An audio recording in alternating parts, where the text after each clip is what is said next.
We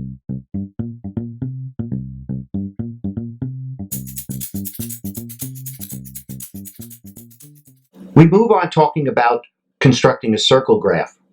And what we have here on our grid will be the numbers relative to the $600 in profits, the percents for each of those numbers, as well as the relative number of degrees from the circle. What we're going to do now is we're going to look at the profits directly to the degrees.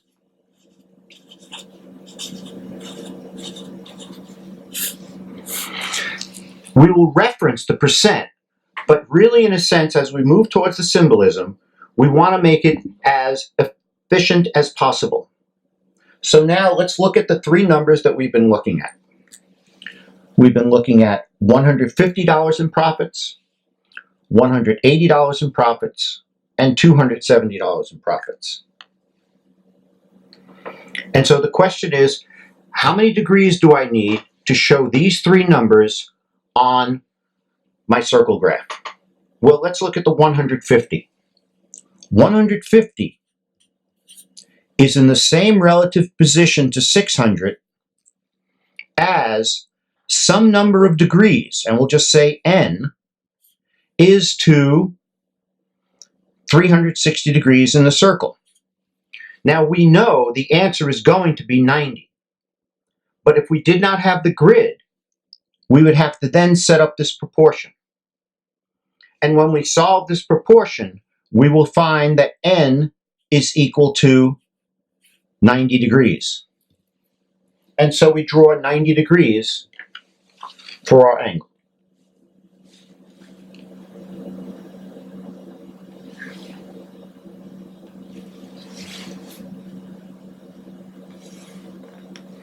So there is our angle of 90 degrees that solved our proportion, and that's relative to $150 of the profits.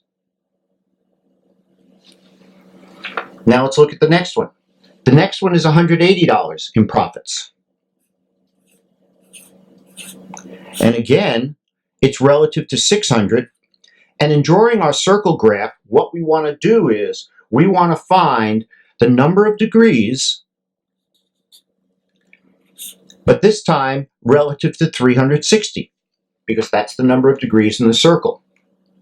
And when we solve this proportion, we know we're going to get an answer of n equals 108 degrees. And so we draw our angle of 108 degrees, continuing from our 90 degree angle. So 108 would intersect the circle about there, and we draw our line, our radius, and this is going to be 108 degrees, and it is going to represent $180 in profits. And then finally, our last number, which is $270, we're going to set up the proportion that $270 is in the same relative position to 600 as the number of degrees that we need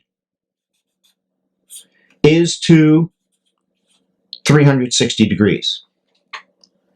Now we know that answer is going to be 162. So when we solve this proportion, we are going to get that n is equal to 162 degrees.